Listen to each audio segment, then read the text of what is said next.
Hi there and welcome to Lorena's Labyrinth today. Today we're going to be talking about the colour purple. Of course, as usual, before I get into the content itself, I'd like to invite you to mention or note your experiences in the comments below. They're always very welcome and we can always expand on our current knowledge, and I believe there's always something to be learned from each other. So I will share my information here, and I invite and encourage you to share your experiences of working with colour.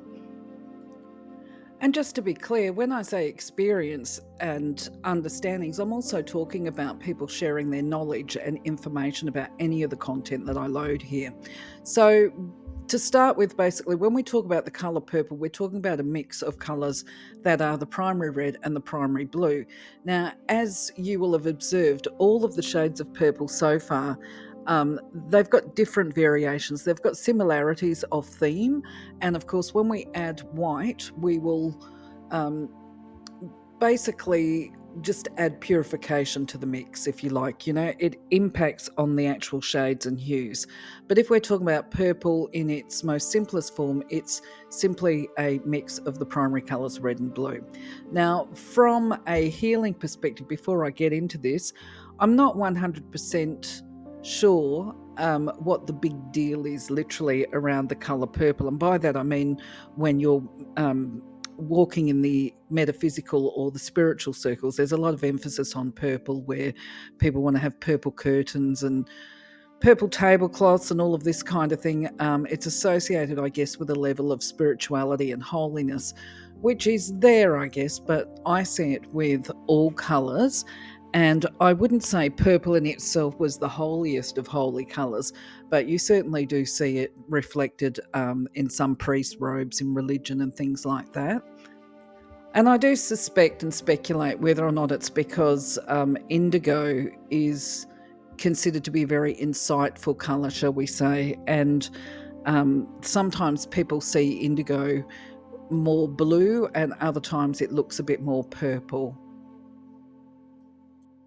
So from a chakra perspective, we are looking, of course, at the base chakra, the will, the survival center, if you like, and then we're making the links going up through the chakra system to the throat chakra, the crown chakra, and of course, the third eye, the brow chakra. What more can I say about this? So realistically, we're looking at this capacity not just to see, hear, and use the senses with a clear understanding and a clear, sensitive, gentle sense of communication. This is what we would be striving for as far as good health goes, but also this business to understand, because that's crown chakra associated, to understand and be aware of our own limitations and how our perceptions impact upon our behaviours and these kind of things. And just for a good laugh, because I'll mention it anyway, okay? I do recall at different times there have been suggestions that people that are drawn towards the purple, this may be to do with the celibacy factor and the holy links to purple, that there might be an absence, shall we say, of some of the I'm trying to be very diplomatic here for YouTube, an absence of those things that might give us pleasure within intimate relationships that align with celibacy.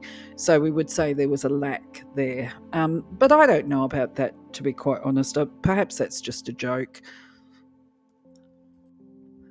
Either way, whatever we believe, there is a perception that the healing attributes of the colour purple are said to include those to do with eyesight, vision, hearing, and if a person has lost the sense of smell, to be able to restore the sense of smell. Now, of course, I'm not saying that I've got any evidence to support this, but there is a belief that this is the case. It's also attributed to reduce any inflammation in the body, and if somebody suffers from rheumatism, it's supposed to benefit and assist there because of the anti-inflammatory properties of it. And I have, once again, no evidence of this, but it is said to support rapid healing of bones if there's been a fracture or something like that.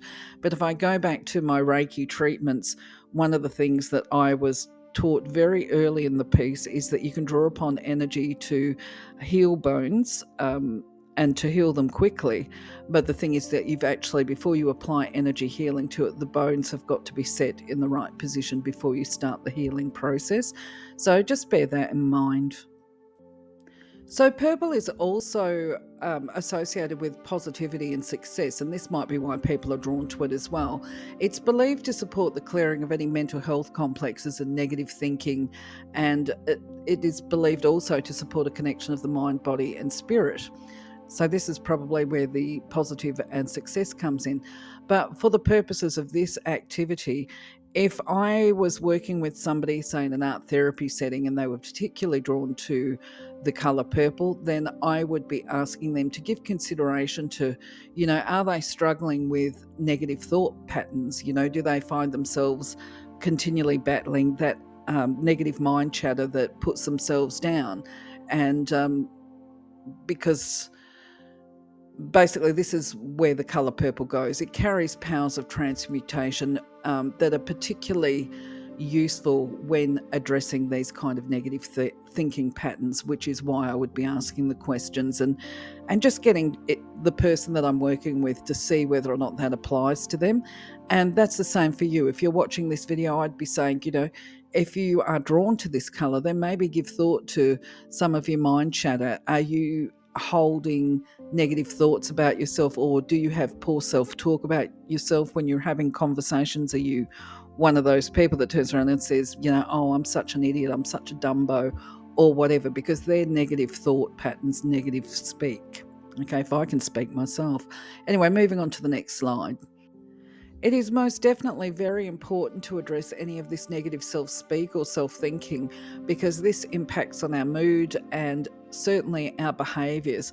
And the key point with negative thinking is often it is not based on a reality, it's based on our perception, or rather a misinterpretation of the events and other people, their responses as well. And so it's usually just our mind going a little bit too far, overthinking, if you like.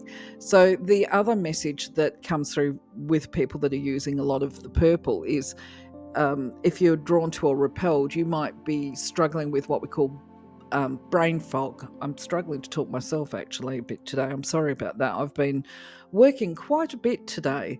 I probably need to take a break after this video. But either way, the brain fog is where there's a lack of clarity and unable to see or hear properly. So it would be time perhaps to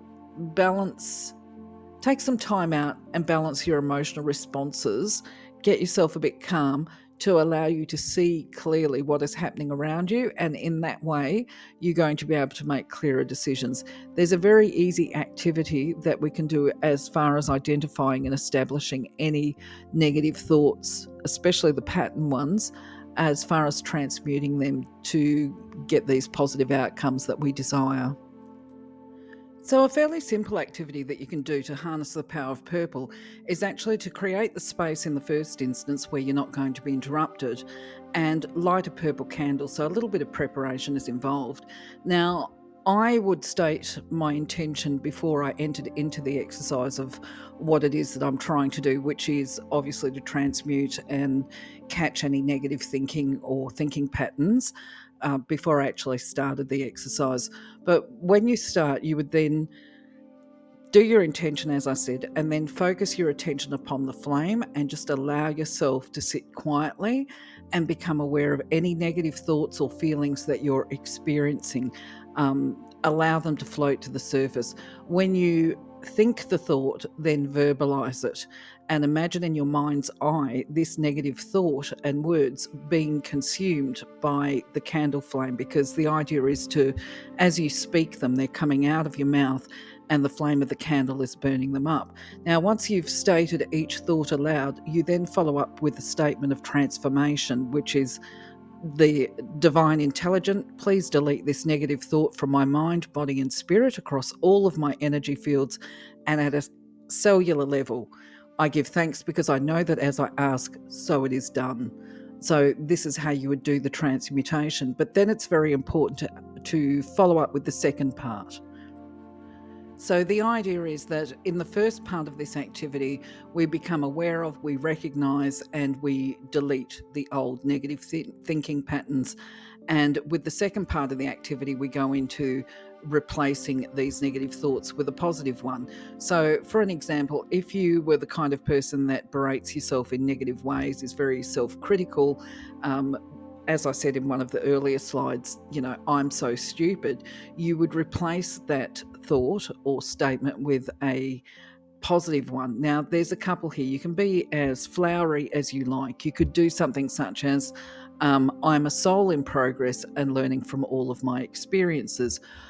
Or you could even do another one, which is, I am a good student, I learn with ease, and I absorb my lessons into my daily life. So it's that replacement of a negative with a positive. So once you've made the new statement, then you do another affirmation, which is, Divine Spirit, please install thoughts and feelings of clarity, peace of mind, and gratitude into my entire cellular being. I give thanks. Now, you could do a little bit of preparation with this. You could take a notepad in with you and have these statements written down. Just follow your own guidance, what your gut instinct is as far as doing this activity.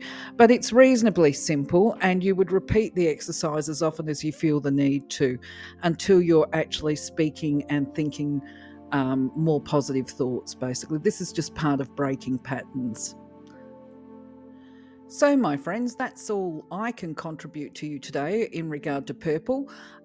Please do feel free to put down your own comments, thoughts, observations. You might even have a couple of affirmative statements that you might want to put down and share with other people, and I invite you to do so.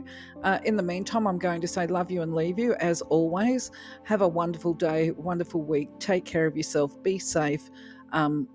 Blessings. Light love to you. See you on the next video. Bye bye.